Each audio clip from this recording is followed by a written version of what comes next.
She told me, if I want to go out for drinks with my boss at midnight, I will. It's networking. I said, understood. The next morning, she came home to find my key on the counter and spent the entire afternoon blowing up my phone, begging me not to throw us away over nothing. Hey viewers, before we move on to the video, please make sure to subscribe to the channel and hit the like button if you want to see more stories like this. Thanks. The smell of garlic and rosemary still hung in the air, a pleasant ghost of the dinner I'd made. Chicken something or other from a recipe I'd saved online, with those little roasted potatoes she likes. Our plates were in the dishwasher, the wine glasses sat empty and side by side on the coffee table, and a documentary about oceans played softly on the TV. It was a Tuesday, a normal, quiet, good Tuesday. Qley was curled against me, her feet tucked under my thigh, scrolling through her phone with a faint, absent smile. Her hair smelled like that expensive coconut shampoo. I remember thinking this was it. This was the peace you worked for. The comfortable silence after a long day. My hand was on her ankle, my thumb tracing a slow circle. Then her phone buzzed. Not a call. A specific, insistent brrrp of a notification. Her body shifted, just slightly. The casual warmth tightened into alertness. She unlocked the screen.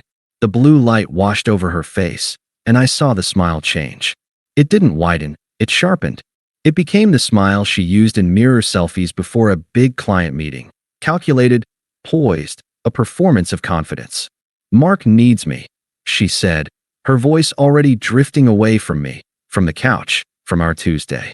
Okay, I murmured, my thumb pausing its circle. Need what? The Patterson presentation deck. There's a last-minute thing from the London office. He wants to go over it before the morning sink. I glanced at the clock on the cable box. 11:15 p.m. Tonight? Can't he just email it? She let out a short sigh, the one that meant I was being deliberately obtuse. He's at the loft. He said to meet him there. We'll grab a drink and power through it. It'll be an hour max. The loft. The dimly lit, overpriced cocktail bar downtown where the finance bros and aspiring partners went to see and be seen. Not a place you powered through, a slide deck. A cold, familiar trickle started in my chest. This wasn't the first time.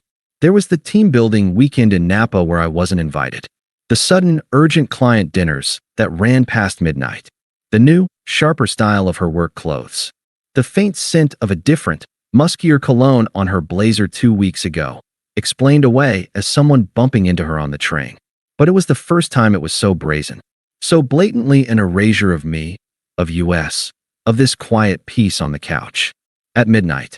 I asked, keeping my voice level. Qley, come on. You have a laptop. He has a laptop. You can screen share.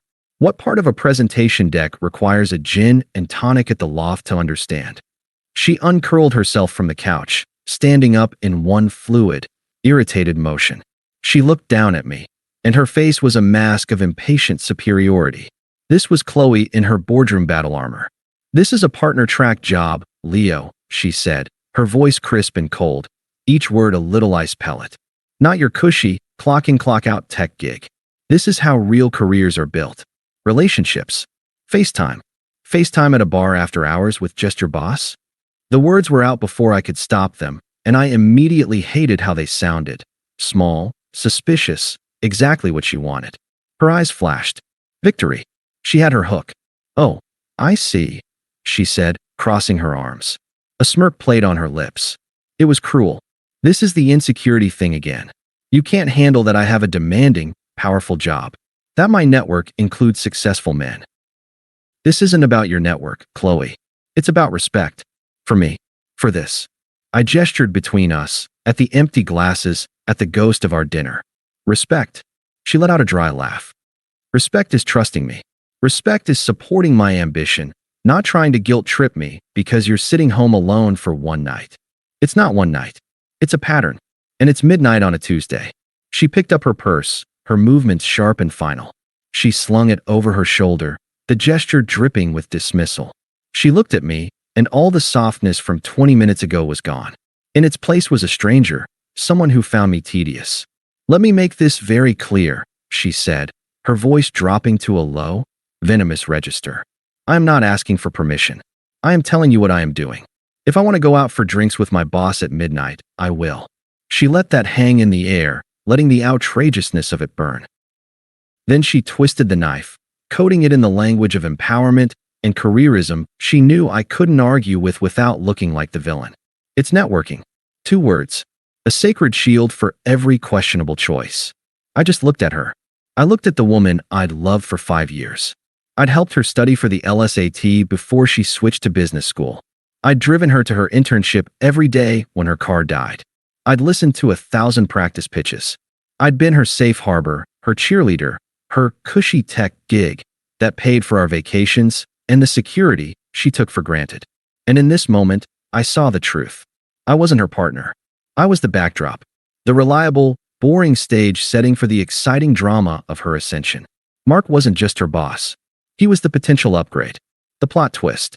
And this midnight drink wasn't about slides. It was an audition. An audition she was thrilled to take, and my only acceptable role was to wave from the wings and wish her luck. The love didn't shatter. It didn't even hurt anymore. It just evaporated. It was like watching a mirage dissolve. All the warmth, the history, the future plans, they just pixelated and blew away, leaving behind a cold, clear, and perfectly empty landscape. The fight drained out of me. The tension in my shoulders released. The confusion cleared. For the first time in months, I saw with perfect, serene clarity. She was waiting for a fight. She was braced for an argument, for tears, for me to beg her not to go. She needed that drama to justify her next step, to paint me as the controlling boyfriend holding her back, so she could storm out towards her destiny with a clear conscience. I wouldn't give it to her. I nodded slowly, my gaze steady on hers. I saw a flicker of confusion in her eyes. This wasn't the script. My voice, when it came, was calm, flat, final. It wasn't a whisper. It wasn't a shout. It was a simple statement of receipt. Understood. For a second, she just stood there, the triumph on her face faltering, replaced by a blank uncertainty. She opened her mouth, perhaps to say more, to prod the reaction she needed, but then snapped it shut. The smirk returned, weaker now, propped up by bravado. Good, she said, adjusting her purse strap. Don't wait up. She turned and walked out. I didn't move from the couch. I listened to the precise click of her heels on the hallway tile, the rattle of the door as she pulled it shut, the silence that followed. The documentary was now showing a deep-sea rift, a dark chasm splitting the ocean floor. I picked up the remote and turned the TV off. The quiet in the apartment was absolute. And in that quiet, I made my decision. It wasn't a decision made in anger. It was a simple, administrative task, like closing a redundant account. The clock read 11:27 p.m. I had work to do. The silence after the door shut wasn't empty. It was full. It was a clear, cold substance I could finally breathe. No more walking on eggshells, no more deciphering tones, no more twisting myself into shapes to accommodate an ambition that had long since stopped including me. I didn't rage. I didn't cry. I just sat there for maybe 5 minutes, listening to the hum of the refrigerator, feeling the ghost weight of her feet on my leg. I took inventory. The fight we'd had last month when I'd asked if she was happy. Of course I'm happy. Why would you even ask that? Are you unhappy? A deflection, not an answer. The way she'd started introducing me at her work functions. This is Leo. He's in tech. As if describing a mildly interesting pet. The vacation to Costa Rica I'd planned for our anniversary, which she'd complained was too far from a reliable Wi-Fi signal, before begrudgingly agreeing to go, only to spend half the days on her laptop by the pool, talking to Mark. It was all a montage of neglect, each scene underscored by her tonight's final, breathtaking line. It's networking. I stood up. My body felt light, unburdened. This wasn't a tragedy. It was a liberation that had been waiting for me to open the cage door. I went to the hall closet and pulled out my gym duffel, the sturdy one I used for weekend trips. I moved with a methodical calm I usually reserve for debugging complex code. This was just another problem to solve. A terminal process that needed to be killed. Rule 1. Take only what is unequivocally yours. Clothes from my side of the closet. My passport, documents from the fireproof box. My laptop, charger, the novel on my nightstand. Toiletries from my side of the sink. I left the monogrammed cufflinks she gave me for my birthday 2 years ago in their little velvet box. I left the expensive watch she'd gotten me last Christmas after her first big bonus. A watch that had always felt less like a gift and more like a brand. A way to make me fit the image of the man she thought should be on her arm. Rule 2. Leave no trace of emotional debris. No letter. No note. Explanations were for relationships where mutual respect had existed. A note would be a thread, something for her to pull on, to argue with. My absence would be the only statement. The key would be the punctuation. I packed the bag in under 20 minutes. It was unsettling how little of my life in this beautifully decorated, two-bedroom apartment was truly mine. I'd funded it, but she'd curated it. It was a showroom for a life she was selling, to herself, to Mark, to anyone watching. I took one last loop through the rooms. The living room with the couch we'd picked out together. The kitchen where I'd cooked 100 meals hoping to lure her home. The bedroom that had become just a place to sleep, her back a cold wall facing me most nights. No nostalgia hit me. It was like looking at a staged hotel suite. It had stopped being a home a long time ago. I was just finally checking out. I walked to the kitchen counter. The polished granite she'd insisted was the only acceptable choice. I slid my key off my ring. The silver key to this door, the one that represented security, partnership, shared space. It looked small and insignificant lying alone on the vast, cold stone. I didn't put it on a note. I didn't place it somewhere symbolic.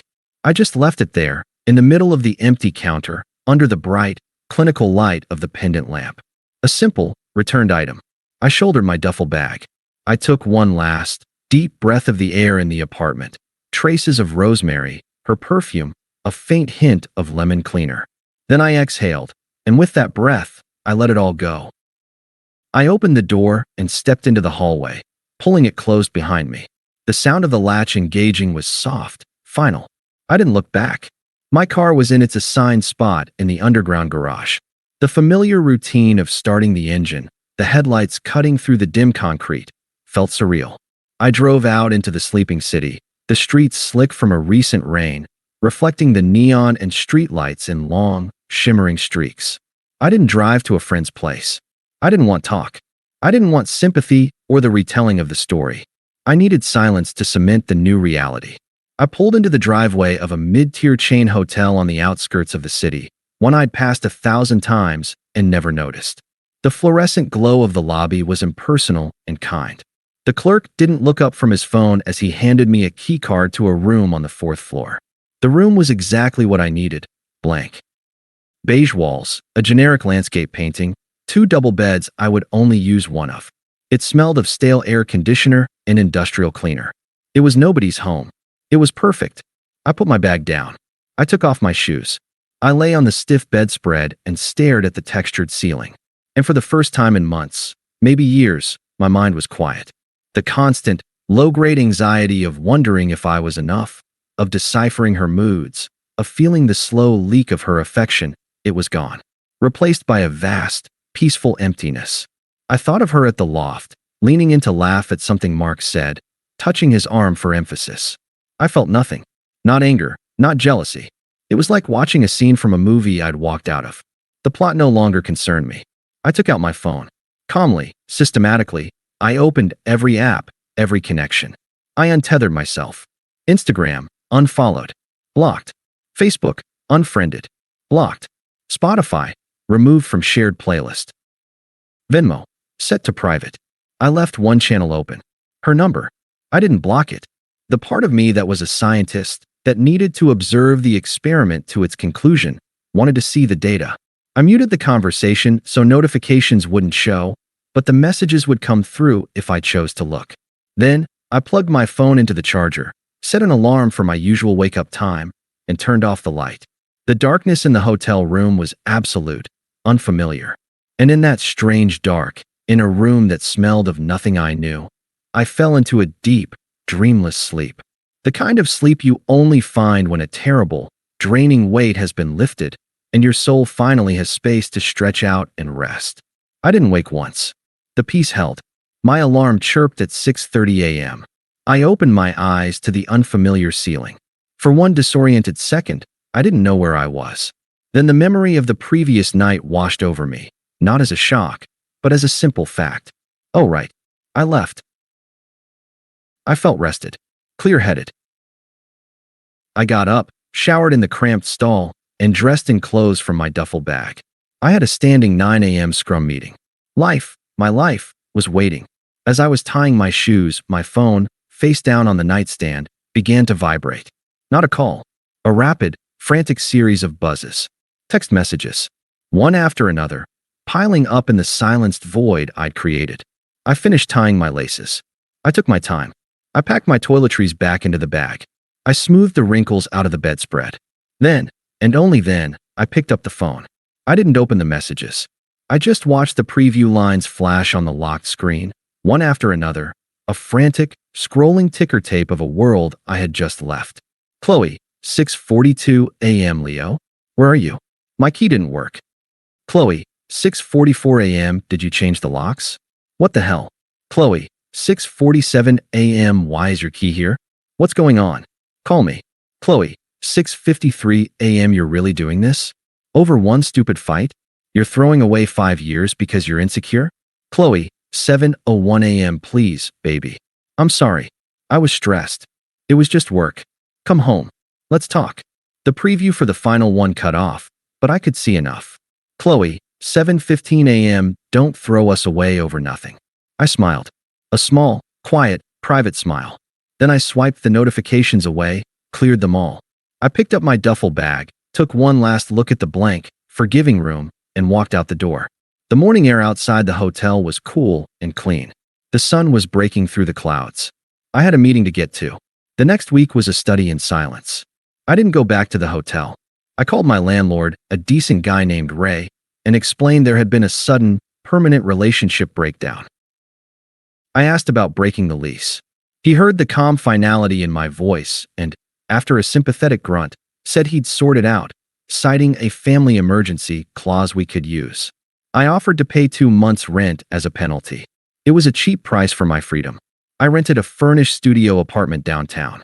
It was smaller, brighter, and had a view of a brick wall. I loved it. It was mine.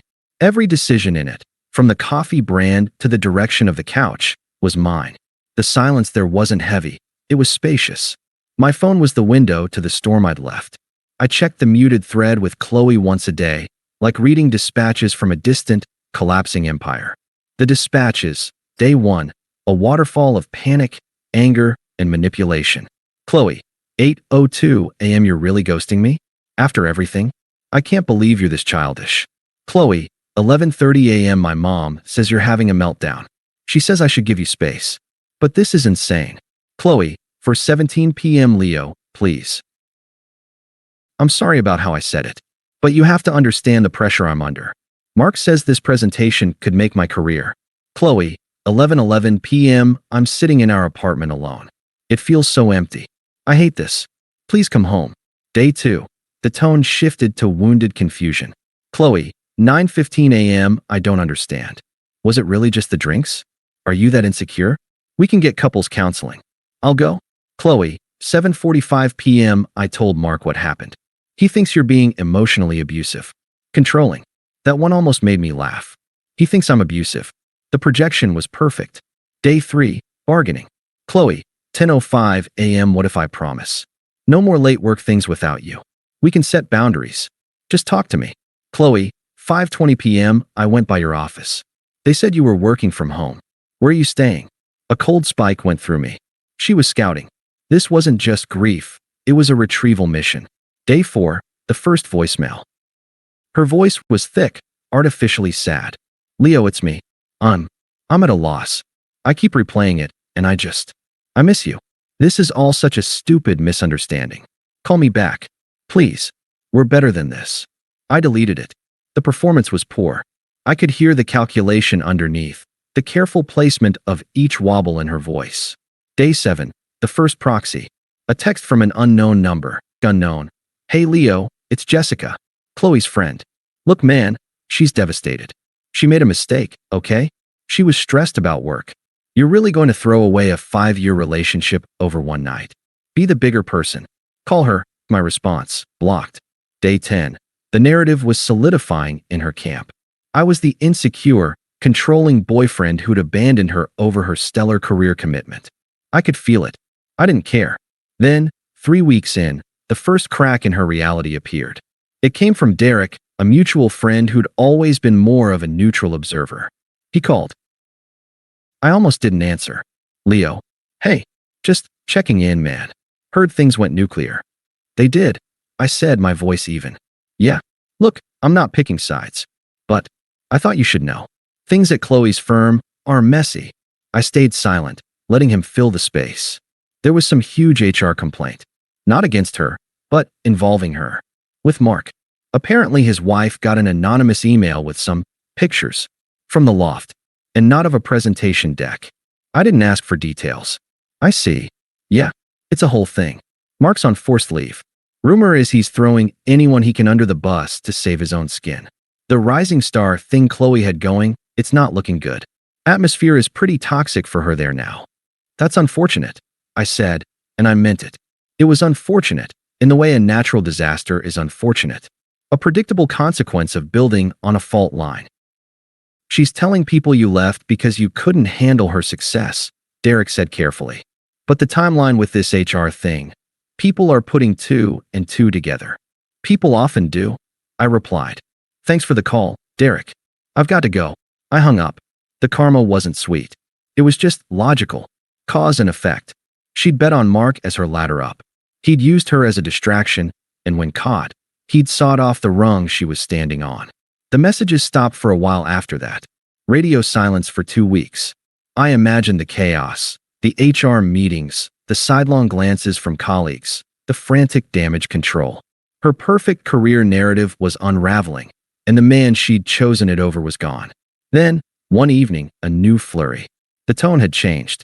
The anger and manipulation were gone, sandblasted away by sheer desperation. Qley, 11:14 p.m., they let me go. They said it was a culture fit issue. It was him. He told them I was a liability. He said I came on to him.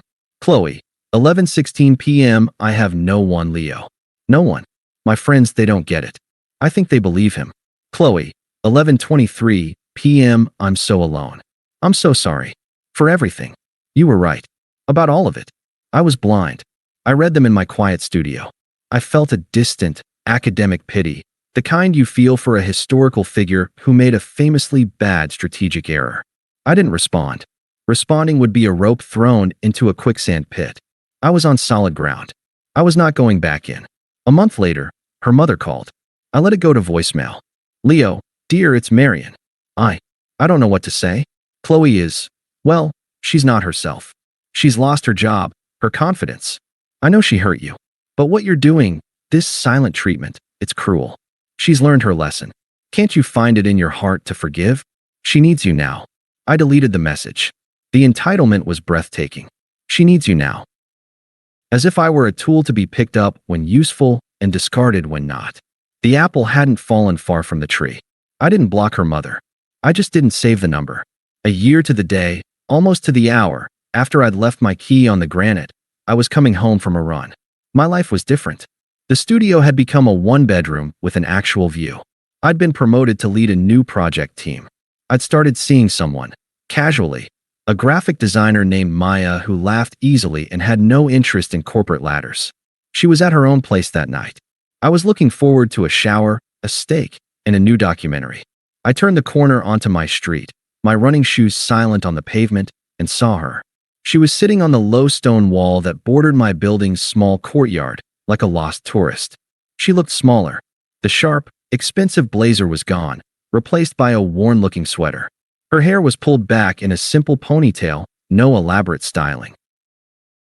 She was staring at her hands. When she looked up and saw me, her body jerked as if shocked. I didn't break stride. I didn't speed up or slow down. I walked toward my building's entrance, my keys already in my hand. Leo.